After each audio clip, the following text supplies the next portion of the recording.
Hello everyone, ay Pastor Damaka, Apostolic Believers of Christ International, YouTube channel. The program like is share, subscribe, and post notification bell for update every day the new videos. Thank you so much. God bless us all. Magandang umaga po sa lahat sa ating mga viewers, listeners dito po sa ating YouTube channel, sa Facebook. Naway kapayapaan at habag biyaya ng Diyos ay sama sa atin sa magitan ng ating Panginoon Kristo.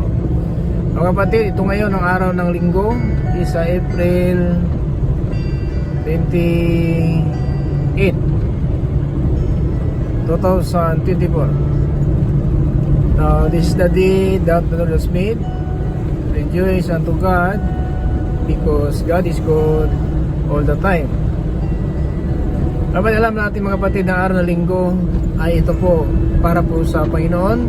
At huwag kalimutan, itong araw na ito ay dapat natin ibigay sa Panginoon, dahil po ang araw na ito ay para sa Panginoon.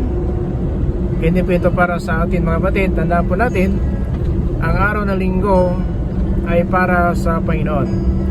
Ito mga kapatid ay ating pag-aralan kung dapat ba tayo mga kapatid gagawa ng trabaho natin o hindi. Kasi ang araw ng linggo, pang 7 araw, tinatawag ito mga kapatid na Sabbath day, no? Kung araw ng pumahinga. Ika-7 araw, no? Sa kalendar natin bilangin natin ngayon ang araw ng linggo, yung po ang pang 7 araw na tinatawag sa Biblia araw ng pumahinga, pang 7 araw. So yan mga kapatid, ang pang-5 utos ng Diyos na binigay po sa atin para po na susunod tayo at magpahinga tayo sa ating mga trabaho sa araw po ng linggo, kung araw ng pamahinga. Ito mga kapatid, sinabi ng Biblia sa Exodus in chapter 20 verse 8 up to 12. Mga kapatid, na ang Biblia nagpapatunay na ang salita ng Diyos nagbigay po ng utos sa mga Israelita at sa atin ngayon na buhay pa, na kailangan magpahinga tayo sa araw ng linggo.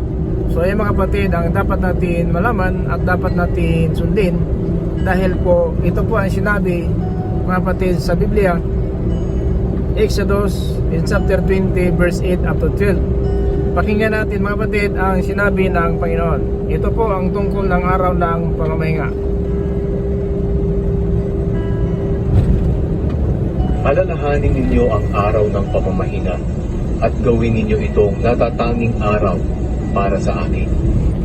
Yan po mga kapatid, natatanging araw para sa akin. So, yan po, hindi para sa atin.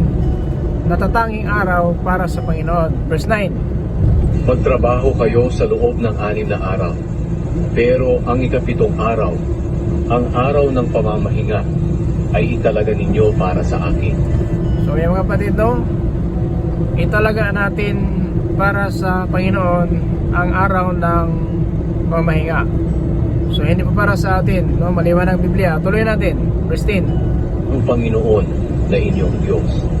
Huwag kayong magtatrabaho sa araw na iyon, pati ang inyong mga anak, mga alipin, mga hayop, o ang mga dayuhan na naninirahang kasama ninyo. Dahil sa loob ng 6 na araw, nilikha ko ang langit, ang lupa, ang dagat, at ang lahat ng naririto. Pero nagpahinga ako sa ika-7 araw. Kaya pinagpala ko ang araw ng pamamahinga at ginawa itong natatanging araw para sa akin. Ayan mga kapatid, no? Sa verse 11, na verse 11 lang po tayo. Na mga kapatid, kumusta man ngayon sa ating pamumuhay? Ito ba talaga ang araw pamahinga? Ay napagbigyan ba natin ito ng panahon natin ngayon, na talagang nagpahinga ba tayo, no, ng araw ng linggo? Na ito po ang pang 7 araw, kung bilangin natin ating kalendar mga kapatid, ito yung tinatawag na Sabbath day, no? Araw ng pamahinga. Na mga kapatid, napakalaga po na malaman natin, sapagkat sa araw pamahinga mga kapatid, binabasa po ang kasulatan, ang Biblia sa harapan ng mga manampalataya sa Panginoon upang turuan po tayo. sapagkat nabatasan po yan, no, sa panahon ni Moises hanggang po sa panahon ng mga apostol, ang araw ng pamahinga ay talaga ginagawa ng mga apostol na buksan ang salita ng Diyos sa harapan ng mga manampalataya upang na malalaman natin kung ano talaga ang kalooban ng Panginoon. Si Apostol Pablo, mga kapatid, ay talagang ginawa niya ba sa bawat araw ng pamahinga ay yun po ang trabaho nila, na doon po sa isang lugar na sila po ay nagkatipon doon, mga kapatid, dito po sa chapter 16 in verse 13, dito po sa Gawa. Pakinggan natin, mga kapatid, hanggang po sa verse 15. Dating ng araw ng pamamahinga, lumabas kami sa lungsod at pumunta sa tabi ng ilog sa pag-aakalang may lugar doon na pinagtitipunan ng mga Hudyo para manalangin. Nagkataong may mga babaeng nagtitipon doon, kaya nakiupo kami at nakipag-usap sa kanila. Isa sa mga nakikinig sa amin ay si Lydia na taga Thyatira. Siya ay isang negosyante ng mga mamahaling telang kulay ube at sumasamba siya sa Diyos. Binuksan ng Panginoon ang kanyang puso para tanggapin ang mga sinasabi ni Pablo. So, sa araw ng pamahinga, yung trabaho ng mga apostoles, ipinapangaral po nila ang mensahe ng Diyos para po sa mga manampalataya. Now, si Lydia, mga kapatid, isang babae po na negosyante ng damit, na ito po ay, sabihin natin, makadiyos, no? Na pumuhay niya, palagi siya nagsasamba. Now, habang po nakinig siya sa aral ni Apostol Pablo na tungkol po ng salita ng Diyos, ay binuksan po ng Panginoon ang kanyang puso. At siya po nanampalataya at nagpabautismo. Verse 15. Nagpabautismo siya at ang kanyang pamilya. Pagkatapos sinabi niya, "Kung naniniwala kayo na ako ay isa ng tunay na mananampalataya sa Panginoon, doon na kayo tumuloy sa aking bahay." At nakumbinsin niya kaming tumuloy sa bahay nila. So, ang tunay pala na may panampalataya ay nagpabautismo. Si Lydia po, na binuksan ng Panginoon ang kanyang puso, ay nagpabautismo. At sinabi pa niya, kung naniwala kayo sa akin na ako isang tunay na mananampalataya, dito muna kayo sa bahay ko titira sa ilang panahon. So, yun po si Apostol Pablo, talaga ginawa niya, kapatid nila, ay natili sila doon, no, sa isang panahon na hinikayat po siya ni Lydia, sila si Silas, doon sa kanyang bahay. Ayan, mga kapatid. So, bakit tayo talaga ay pupunta po sa bahay dalanginan, sa simbahan? Kasi doon po nakita may panalanginan doon ng mga Hudyo. Ibig sabihin, doon magkatipon ng mga Hudyo ng araw pamahinga. Kaya pumunta si Apostol Pablo sapagkat lugar doon ng panalanginan. Nanalangin po sila doon. Kung ibig sabihin, sambahan. Sumasamba sila sa Panginoon. Dating ng araw ng pamamahinga, lumabas kami sa lungsod at pumunta sa tabi ng ilog sa pag-aakalang may lugar doon na pinagtitipunan ng mga Hudyo para So, nagkatipon doon sa pamahinga mga Hudyo para manalangin. langit. Nagkataong may mga babaeng nagtitipon doon, kaya nakiupo kami at nakipag-usap sa kanila. Isa sa mga nakikinig sa amin ay si Lydia na taga Thyatira. Siya ay isang negosyante ng mga mamahaling telang kulay ube at sumasamba siya sa Diyos. Binuksan ng Panginoon ang kanyang puso para tanggapin ang mga sinasabi ni Pablo. Ayan po, maliwanag mga kapatid na kailangan pala natin punta tayo sa simbahan sa araw ng pamahinga sapagkat baka ipagkaloob ng Diyos, baka buksan ng Panginoon ang puso natin at tayo po maging tunay na mananampalataya. Verse 15. Nagpabautismo siya at ang kanyang pamilya. Pagkatapos sinabi niya, "Kung naniniwala kayo na ako ay isa ng tunay na mananampalataya sa Panginoon." So maliwanag mga kapatid na nagpabautismo siya kaagad dahil napalataya po siya sa mga pinapangaral ni Apostol Pablo ni Silas kasi binuksan ng Panginoon niya ang kanyang puso. Now sana mga kapatid, huwag tayo magpahuli kasi sa araw po ng linggo, ito pong araw ng pamahinga at hanggang sa panahon na ito mga kapatid, hindi po ito nawala kasi pang 5 utos po ito sa 10 utos. Now, ang araw pamahinga mga kapatid, pang 5 utos po ito sa 10 utos. Kaya kailangan natin mga kapatid, no, na pupunta tayo sa simbahan sa araw ng linggo para po na baka ipagkaloob ng Diyos na buksan ang ating puso at isipan at talaga maniniwala tayo sa mga aral po ng mga apostol na nakasulat sa Biblia na ating pinapangaral. Yun po ang dahilan kung bakit tayo pupunta sa simbahan, sapagkat sa mga lingkod ng Panginoon ay natitira pa ang araw ng pamahinga. Dito tayo sa Hebrews chapter 4 in verse 9 up to 12. Pakinggan natin. Kaya may kapahingahan pang nakalaan sa mga taong sakop ng Diyos. At ang kapahingahang ito ay katulad ng pagpapahinga ng Diyos sa ikapitong araw. Sapagkat ang sino mang magkakamit ng kapahingahang mula sa Diyos ay makapagpapahinga rin sa mga gawain niya, tulad ng pamamahinga ng Diyos matapos niyang likhain ang lahat. Kaya sikapin nating makamit ang kapahingahang ito. Huwag nating tularan ng mga tao noong una na sumuway sa Diyos, at baka hindi natin ito makamtan, sapagkat buhay at mabisa ang salita ng Diyos, at higit na matalas kaysa sa alinmang espadang magkabila ang talim. Tumatagos ito hanggang kaluluwa at espiritu, at hanggang sa kasukasuan at kaloob-looban ng buto. Yan mga kapatid, no? Napaka-biblical po. Kaya bakit tayo talaga sasamba? Kasi doon tayo sa simbahan, sa bahay ng Panginoon, sa bahay dalanginan, ay talagang, ang simbahan kasi, tinawag na bahay dalanginan. Kaya nakita na Apostol Pablo doon sa kanilang paglalakbay, mga kapatid, doon sa Episo, nakikita po sila ng lugar na doon po ang mga Hudyo ay tinawag na bahay, itong lugar ng pananalangin, no? Kasi ang bahay dalanginan, simbahan po yan mga kapatid, ay po sa Mateo chapter 21 verse 13. Na ang simbahan, tinatawag po na bahay dalanginan. So ang mga lingkod ng Panginoon ay nagpapahinga po, no? Sa araw ng linggo ay nagpapahinga talaga. Kasi ang bahay dalanginan sa Biblia, ito po ang tinatawag na simbahan. 21:13, pakinggan natin sa Mateo.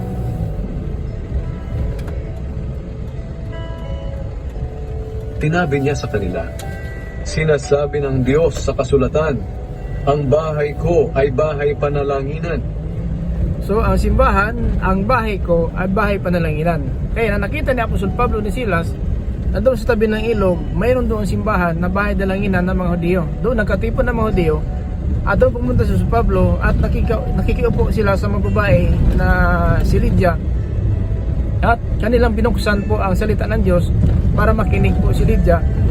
At binuksan ng Panginoon ang puso ni Lydia para po manampalataya siya ng mga aral po ni Apostol Pablo at nagpabautismo kaagad. Kaya ang totoo pala na buong panampalataya, tunay manampalataya, binabautismuhan talaga. Bautismado po sila sa ating Panginoong Kristo. So kaya mga kapatid, ito po ating binuksan ngayon na itong araw na linggo. Bakit ba tayo talaga magpapahinga?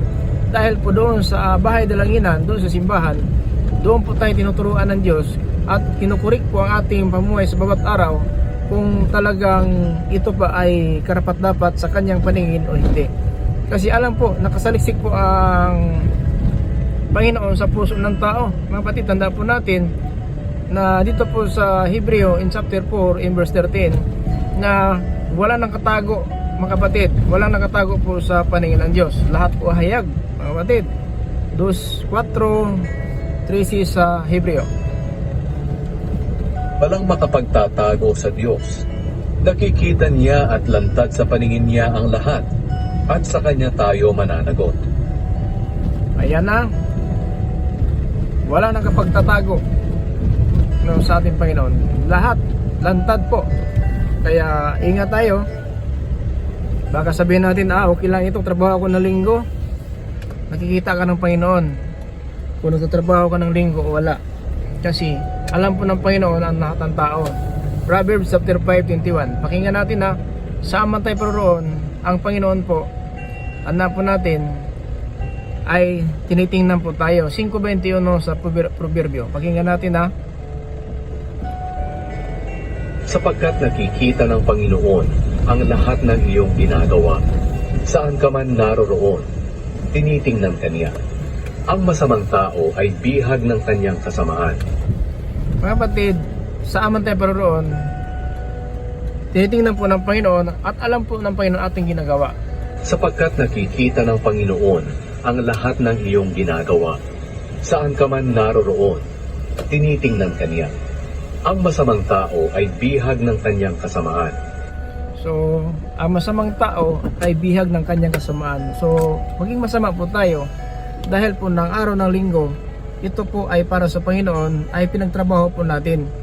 So, yan po ang dahilan na ang ating pagpapala naging sumpa. Kasi, ang araw ng linggo, sinumpa po ng Panginoon ng tao po nagtatrabaho diyan. Pinapatay po yan sa panahon ni Moises. Tanda po natin na sa panahon ni Moises, mayroon pong nakita sila na isang Israelita na ito po ay namulot ng kahoy, mga kapatid. Numeros 15, 32, 26, mga kapatid, pakinggan natin. Chapter 15, 32, 36. Ganito po ang sinabi ng Biblia. Habang naroon sa ilang ang mga Israelita, may nakita silang tao na nangangahoy sa araw ng pamamahinga. Dinala siya ng mga tao na nakakita sa kanya kina Moises at Aaron at sa buong kapulungan. Ikinulong nila siya dahil hindi sila nakasisiguro kung ano ang dapat gawin sa kanya. Pagkatapos sinabi ng Panginoon kay Moises, kailangang patayin ang taong iyan.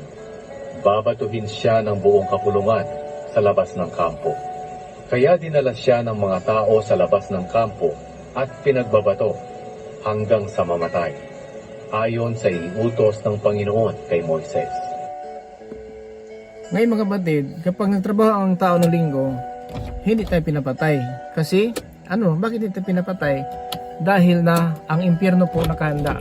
Kaya, mas matindi ang hatol sa panahon po ng ating Panginoon dahil po impyerno na po nakahanda. Pero doon sa Moises, patayin ka agad. No? So bayad na siya kasi pinapatay siya sa kanyang ginawang kasalanan. Pero ngayon mga kapatid, sa time of Christ, kung hindi po tayo makatanggap ng kapatawaran, tayo po ang magbabayad ng ating kasalanan. Ay ibig sabihin mga kapatid na delikado po ating kalagayan. Kaya huwag tayong kumpiyansa sa araw ng linggo na okay lang sa atin. Kasi sabi ng ibang, grace na ngayon, pastor. Christ na tayo ngayon, grace na tayo ngayon. Mga kapatid, minsan kasi ang grace inaabuso po. Imbes kaya pagpapala, naging sumpa po ang kantungan natin. Sapagkat natin alam ang Biblia kung ano ang aral ng Panginoon. So parang ni Moises, pinapatay talaga, no, ang nagtatrabaho po sa araw ng pamahinga.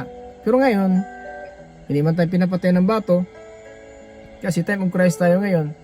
Kasi ang kay Kristo po, may kalayaan po tayo, no? Ibig sabihin na hindi kaagad tayo pinatay, pero ang impyerno nakahanda po. Kasi 10 utos po yan mga kapatid, nakapasok po 10 utos yan.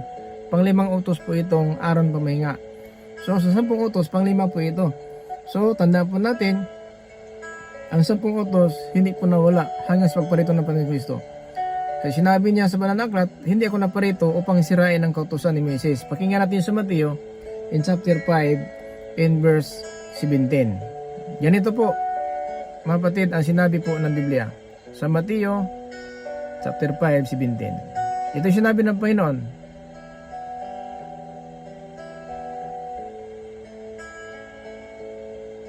Huwag ninyong isipin na naparito ako upang ipawalang saysay ang kautusan ni Moises at ang isinulat ng mga propeta. Naparito ako upang tuparin ang mga ito. So huwag tayong maniwala sa iba, pastor, pari, tagapagturo, sino pa man siya na may alam na salita ng Diyos, na kung sabihin sa atin na dahil kay Kristo na tayo ngayon, pwede baliwalain natin ang kautusan ni Moises. Hindi pwede po mga kapatid. Kasi pinapangaralan po tayo ng tama para malaman natin ang kautusan ni Moises at ang kautusan ng Panginoon Kristo siya napaparito. Siya pinaparito upang tuparin.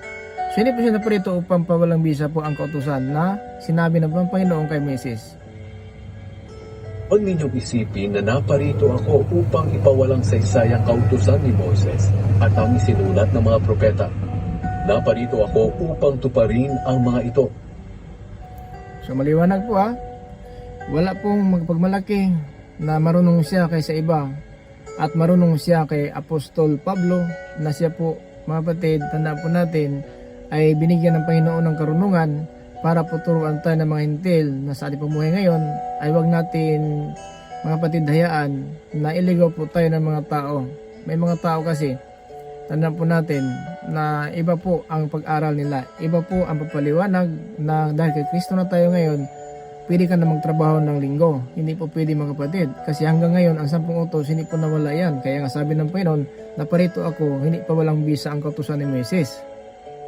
Huwag ninyong isipin na naparito ako upang ipawalang saysay ang kautusan ni Moises at ang isinulat ng mga propeta. Naparito ako upang tuparin ang mga ito.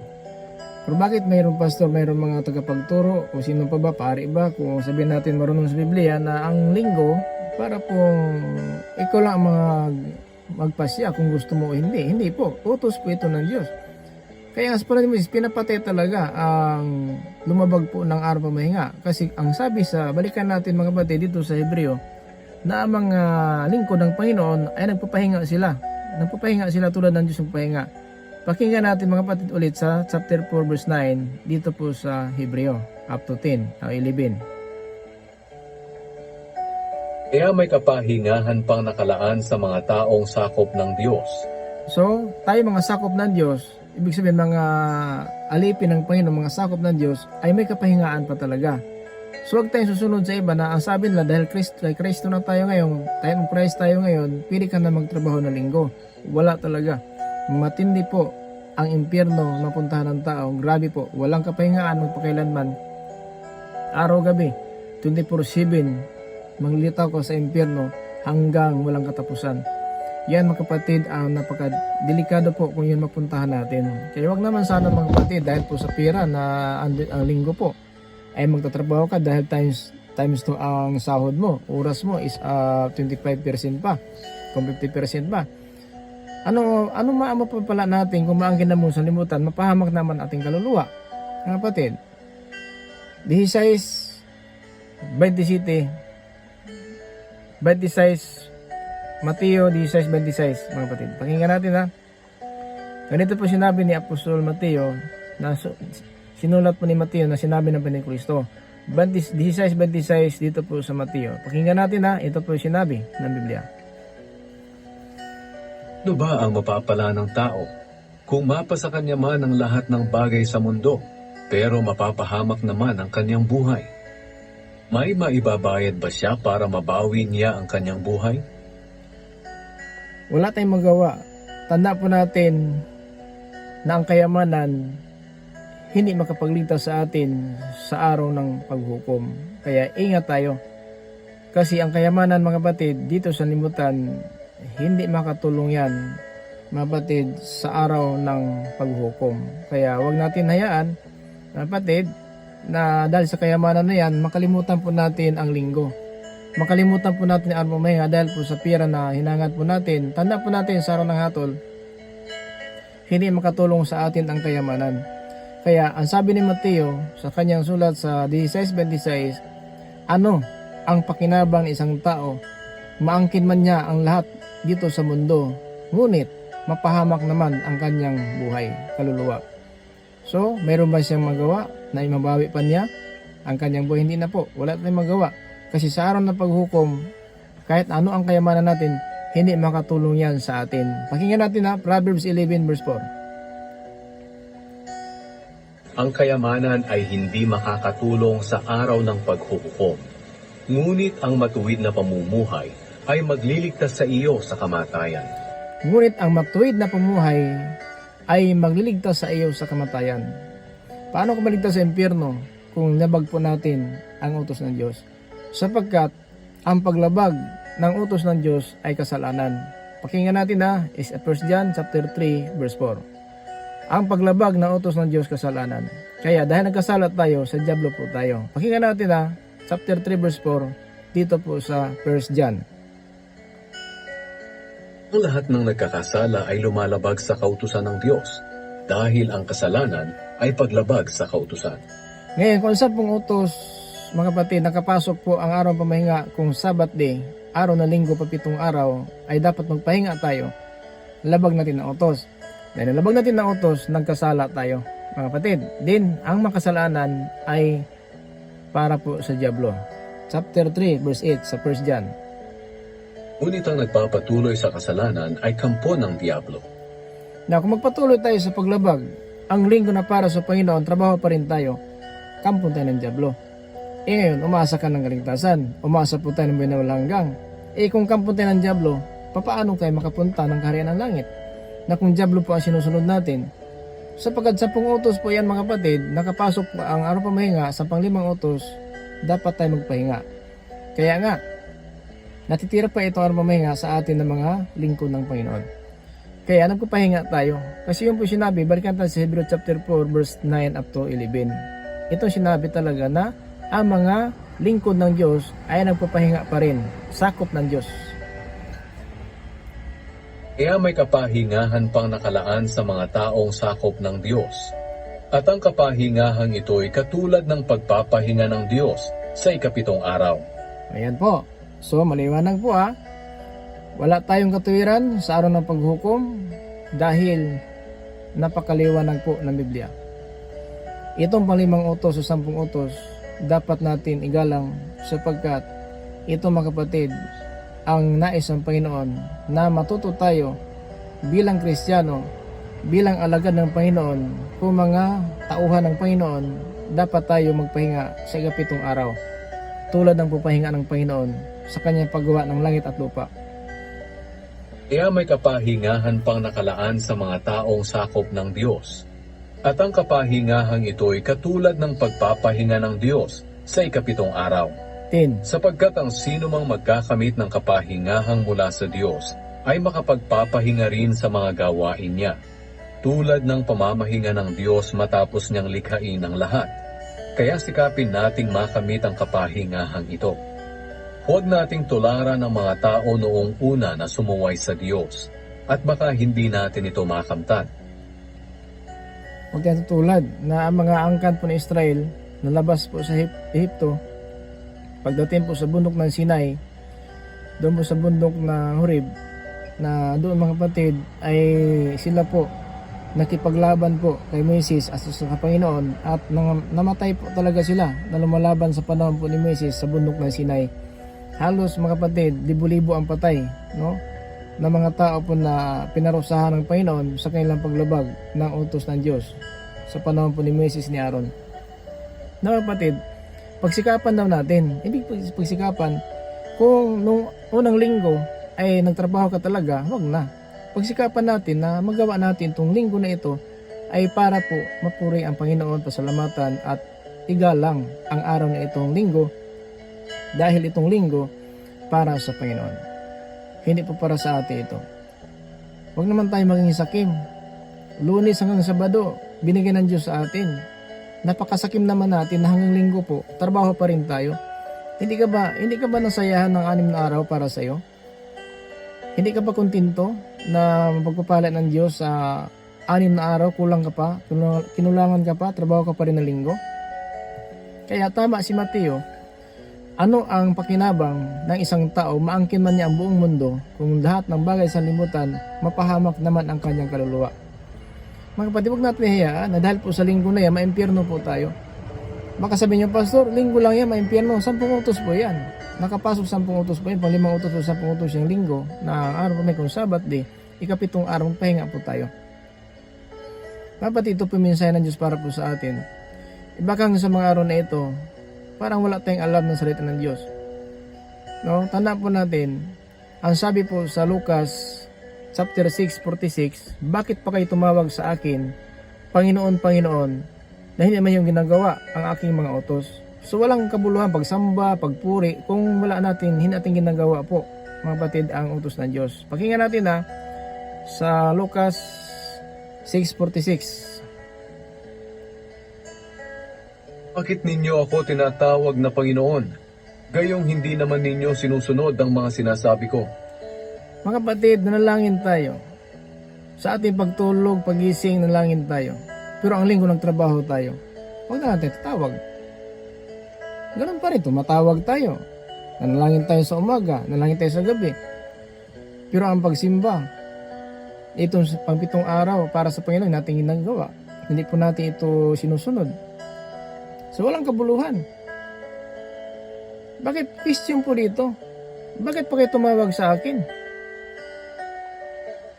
Bakit ninyo ako tinatawag na Panginoon? Gayong hindi naman ninyo sinusunod ang mga sinasabi ko. So wag na.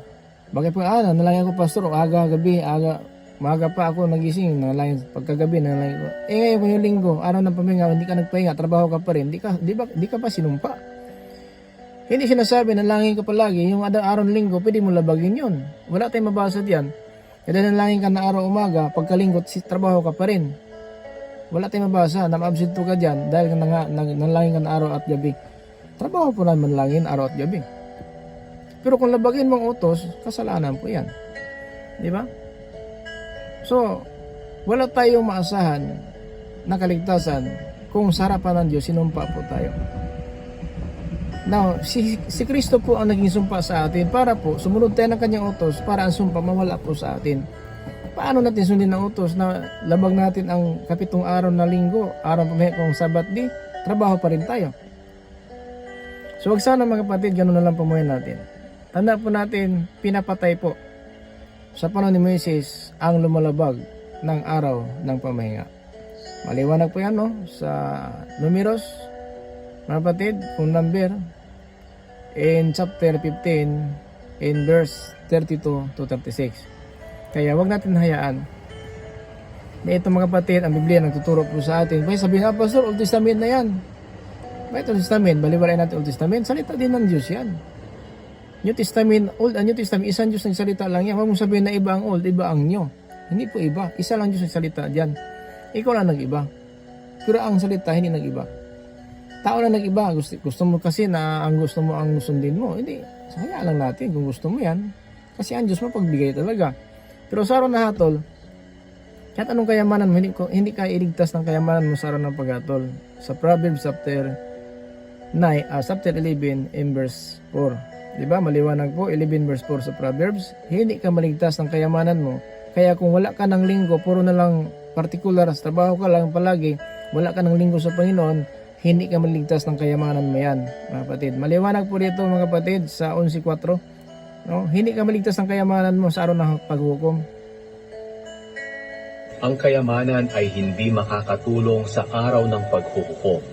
Ngunit ang matuwid na pamumuhay ay magliligtas sa iyo sa kamatayan.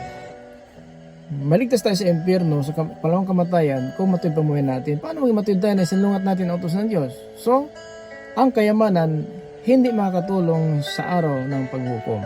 Kaya, ngayon na. Dapat na tayo magpahinga, makinig ng aral ng Diyos. Huwag tayong susuway sapagkat lahat ng mga lumabalabag ng utos ng Diyos kasalanan at amang kasalanan sa dyablo. Na kung nais natin kaligtasan, mga kapatid, nais natin makapunta doon sa paghatian ng Diyos, dapat ka magpahinga sa araw na linggo. Huwag ka magtrabaho dahil ang araw na yan, ang Panginoon ng papahinga. Kaya tayo ng mga lingkod ng Diyos, mga pastor, pari at kapagturo ng salita ng Diyos, nagpapahinga po tayo. At lahat ng nakikiisa ng anong pamahinga, yan ang katibayan na sila po ay mga lingkod ng Diyos. Pero kung labagin natin, alam na po natin ang hatol. Lahat ng labag nagkasala at ang mga kasalanan ay sa dyablo. Sana mga kapatid nakatulong po sa itong mga mensahe na ito sa araw ng pahinga. Huwag natin hayaan itong araw ng linggo ay sa trabaho tayo pupunta. Punta tayo simbahan, maaga pa tayo gigising, mag-prepare po tayo para po sa pagpuri, pagpasalamat. Lulhatiin natin ang Diyos sa kanyang kabutihan at dahil sa Diyos na ating pinaglingkuran na buhay ay magbuhay tayo. Sa pagitan ng kanyang salita, magkaroon tayo ng buhay na malhanggang at ipagmalaki tayo ni Apostol Pablo sa pagpaparito ng ating Panginoong Jesucristo. Filipos 2, mga kapatid, in versikulo 16. Pakinggan natin sa 16. Dito tayo magtapos, mga kapatid. Salamat po sa inyo lahat. Ito ang ating last verse. Habang pinaninindigan niyo ang salita na nagbibigay ng buhay na walang hanggan. At kung gagawin niyo ito, may maipagmamalaki ako sa pagbabalik ni Kristo. Dahil alam kong hindi nasayang ang pagsisikap ko sa inyo. Ayan po, si Apostol Pablo, nagsasabi po sa Hebreo, chapter 4, verse 9 to 11, na ang mga lingkod o mga tao ng Diyos ay nagpapahinga sa araw na linggo bilang pagpatunay na tayo talaga ay gumagalang sumusunod ng utos ng Diyos. Kaya, maipagmalaki tayo ni Apostol Pablo sa pagparito ng Panginoon sapagkat sinunod po natin ang kanyang sulat na ang mga tao, na mga lingkod ng Diyos ay nagpapahinga sa araw ng linggo. Tulad ng Diyos, nagpapahinga sa kapitong araw. Yan mga kapatid, ang ating mensahe ngayon, huwag hayaan na masayang at baliwalain natin ito. Ito ang eternal sin sa isang tao na hindi sumunod ng utos ng banal na Espiritu. Maraming salamat po sa lahat ng mga viewers natin, listeners, dito po sa ating YouTube channel, sa Facebook. Naway ang kapayapaan at habag, biyaya ng Diyos ay sumasa atin lahat sa magitan ng ating Panginoon. Manalangin po tayo sa araw na ito para po na sana loobin ng Diyos mabuksan ang ating puso at manampalataya tayo sa aral na ito ay totoo na magpapalaya sa atin sa nag-alipin sa ating sanlibutan. Ito ang gawa ng kasamaan sa mata ng Diyos, paglabag ng utos ng Diyos. Banal aming Ama Panginoon, maraming salamat po sa iyong kabutihan, sa iyong salita, Ama. Sa araw na ito, Ama, na araw ng linggo, araw pamahinga, ito po'y pinapangaral mo sa amin upang na kami matuto sa aral mo, Ama. Naming karapat dapat kami sa iyong kaharian. Pinapatay po, ayon po siyang utos ni Moises, ang lumalabag sa araw ng linggo kung Sabat day, araw pamahinga, pampitong araw.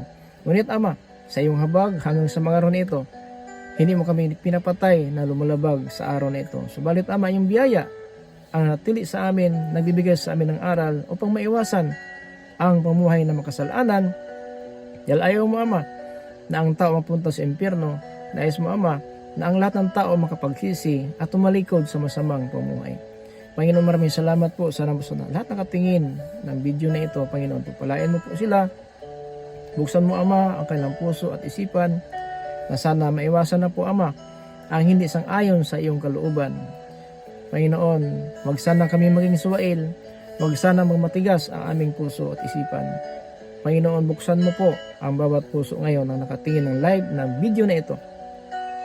Panginoon, sana po mabago na po ang direksyon ng buhay namin na hindi na kami po maging suwail, kundi karapat-dapat kami sa iyong paningin upang makapasok kami sa iyong kaharian.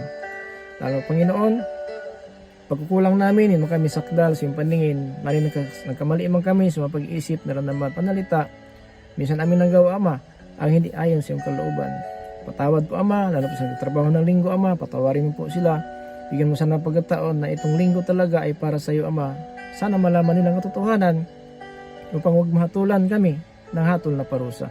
Kundi malaya kami, Ama, harap sa iyong hukuman, papunta kami sa iyong kalatian, ang paraiso. Inaasahan po namin, Ama, sana bigyan ng pagkataon ang bawat isa, lahat mag-share nitong video na ito, mag-like.